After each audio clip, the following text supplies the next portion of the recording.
Assalamualaikum warahmatullahi wabarakatuh. Apa kabar semuanya? Semoga semua dalam keadaan sehat, kuat, dan semangat. Tak kenal maka tak sayang. Perkenalkan, kami dari kelompok 4 dengan materi tentang cahaya. Yang beranggotakan saya sendiri, Eva Selviani, NPM 3062 056148. Kedua, Megayana, NPM 3062 056154. Ketiga, Nurul Jariah, NPM 3062 056153.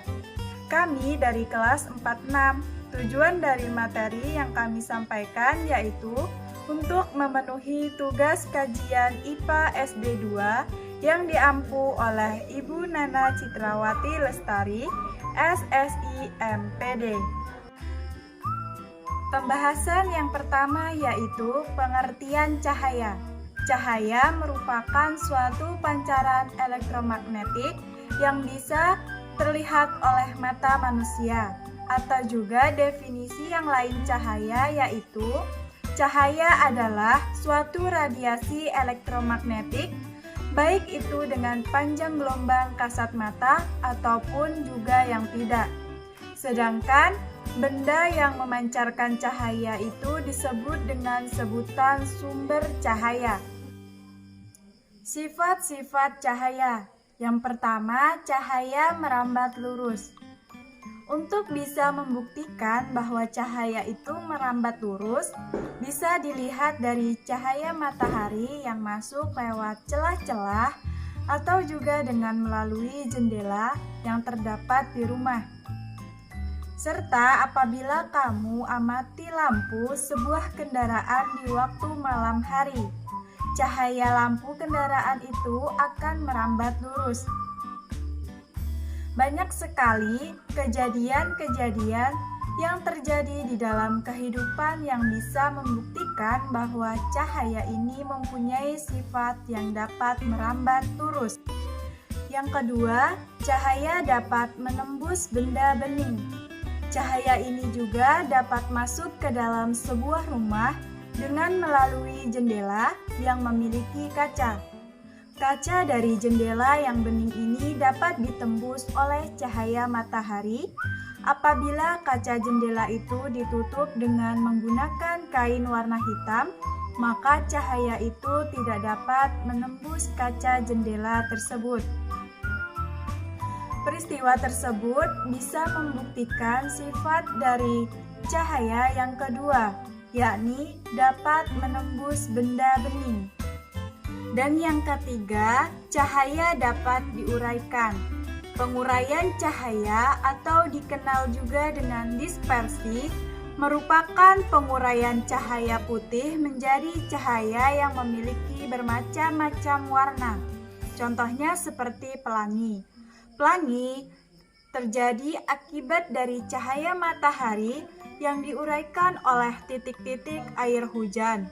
Peristiwa tersebut bisa menunjukkan bahwa cahaya ini dapat diuraikan. Selanjutnya yang keempat, cahaya dapat dipantulkan. Sifat keempat dari cahaya yang lainnya ialah dapat dipantulkan. Terdapat dua jenis pemantulan cahaya, diantaranya pemantulan baur serta pemantulan teratur. Pemantulan baur ini terjadi apabila cahaya mengenai permukaan yang tidak rata. Biasanya pemantulan dari sinar ini menghasilkan pemantulannya yang tak beraturan. Dan pemantulan teratur tersebut terjadi apabila cahaya mengenai permukaan yang rata, mengkilap, atau juga licin seperti contohnya cahaya yang mengenai cermin yang datar, serta sinar hasil yang dipantulkannya mempunyai arah yang teratur. Dengan berdasarkan bentuk dari permukaan cermin, ini dapat dibedakan menjadi 3 macam, diantaranya yang pertama, cermin datar. Cermin datar ini merupakan cermin yang permukaannya tidak tidak melengkung seperti cermin yang digunakan oleh kita sehari-hari.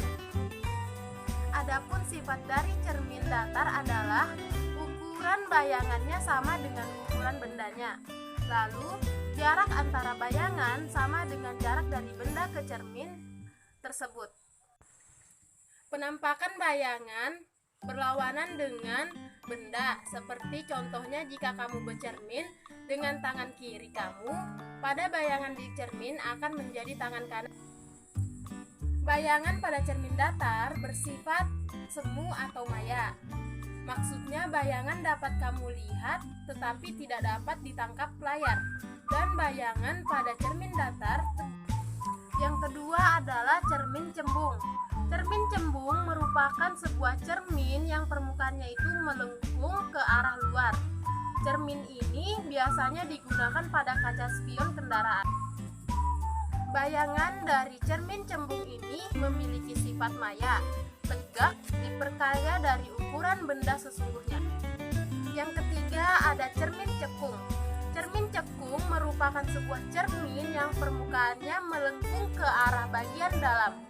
Biasanya cermin ini digunakan yakni sebagai reflektor pada lampu mobil, lampu senter, serta juga pada sendok.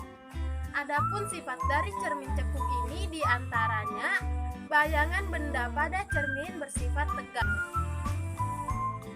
diperbesar dan juga maya, dan jika benda jauh dari cermin cekung maka bayangannya bersifat nyata dan juga terbalik. Yang kelima adalah cahaya dapat dibiaskan. Pembiasan merupakan suatu peristiwa pembelokan arah rambat dari cahaya pada saat melewati medium rambatan yang berbeda.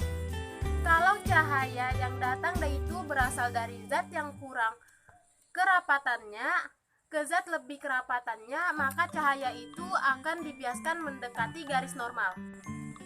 Contohnya seperti cahaya dari udara ke air. Sebaliknya kalau cahaya yang datang itu dari zat yang lebih kerapatannya ke zat yang kurang kerapatannya, maka cahaya itu juga akan dibiaskan menjauhi garis normal. Contohnya seperti cahaya dari air ke udara. Selanjutnya tentang jenis-jenis berkas cahaya. Cahaya ini bergerak menurut suatu garis lurus yang disebut dengan sebutan berkas cahaya. Selanjutnya disebut dengan sinar. Dalam fisika terdapat 3 macam berkas cahaya, yakni sebagai berikut. 1. Berkas mengumpul atau konvergen, merupakan jalannya sinar-sinar yang menuju pada satu titik yang sama.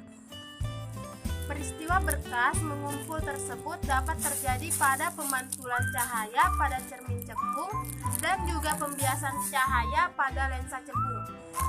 Kedua, berkas menyebar atau divergen, merupakan jalannya sinar-sinar dari satu titik yang sama yang setelah itu menyebar ke berbagai arah dengan secara teratur.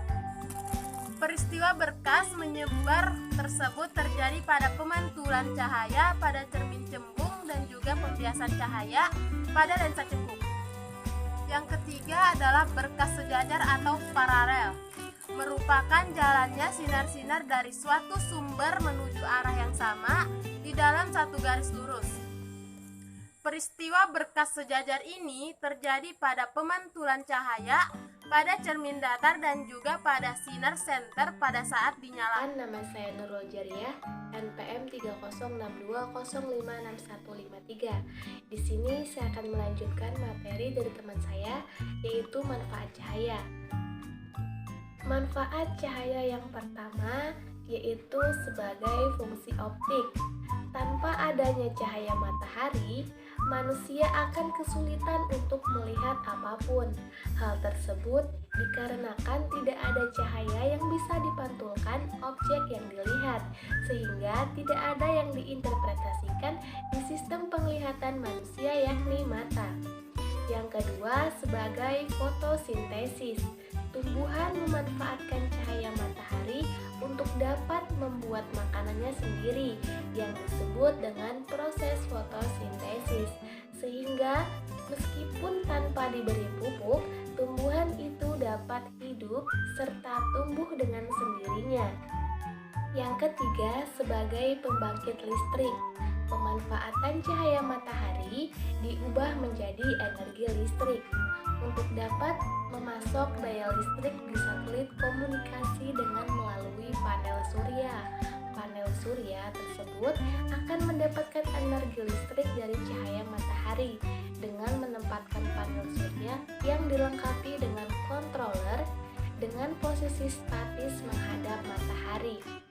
Walaupun sebenarnya fungsi cahaya matahari itu dapat digantikan oleh generator listrik, namun disebabkan efek polusi menggunakan generator listrik tinggi, maka penggunaan generator listrik ini tidak dianjurkan. Yang keempat, sebagai fotorongen. Di bidang kedokteran, gelombang cahaya matahari dimanfaatkan dalam fotorongen atau sinar X. Fotorongen ini merupakan teknik pemeriksaan penunjang yang penting di dalam mendiagnosa suatu penyakit dalam ilmu medis. Yang kelima, sebagai lampu kendaraan. Sifat cahaya yang selalu merambat lurus itu dimanfaatkan manusia dalam pembuatan lampu kendaraan bermotor, sehingga pada waktu malam hari kita bisa leluasa berkendara. Yang keenam, sebagai peralatan kaca. Sifat cahaya bisa menembus benda bening, bisa dimanfaatkan untuk dapat membuat berbagai macam peralatan berbahan kaca bening, seperti kacamata, akuarium, kaca mobil, termometer, dan lain sebagainya. 7. Sebagai alat optik. Sifat-sifat cahaya yang bisa dipantulkan serta juga dibiaskan menjadi prinsip dasar dalam pembuatan alat-alat optik untuk aktivitas kegiatan keilmuan seperti misalnya mikroskop, teleskop, lup, periskop, kamera, dan lain sebagainya. 8. Sebagai pemanasan ruangan.